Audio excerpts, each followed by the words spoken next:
mijinki ya tafi kurkuku ya shigo da wata jaka. Daloli ne a ciki. Jakar mace.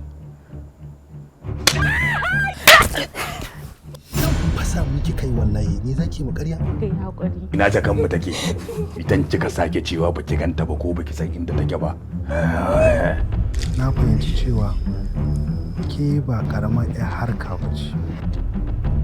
Gana ya tsana ko hamana ne a sawan ki sai kin baci. Na ce maka kai hakuri wallahi na san ka.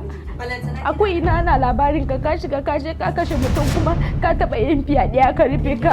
Kuma shi sun gaya maka inda yata take. Na jakar mu take. wallahi na rantse wallahi ban ganta ba wallahi Allah ban ganta. Bakin ki fali iki da ƙarya idan kika ci gaba da ƙarya zan harbe ki. Ya haƙuri. Wallahi ban ganta ba. Mun ƙarya. Ba yadda zan haƙura da rayuwata. Gwada ki da raba ki da taki rayuwar. Ko baki da cewa zan iya harbe ki bane. Jakan nan wa rayuwata ce.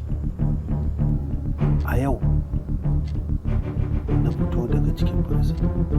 A yau kuma na kashe alƙalin da ya aika. Dala rufe min baki yar gadan maciya amana. Yau za a yi tashi na ce dan uwarka fito na ga kafafunka. Dan na fito dan uwarka in ka isa ka ci gaba da zaki.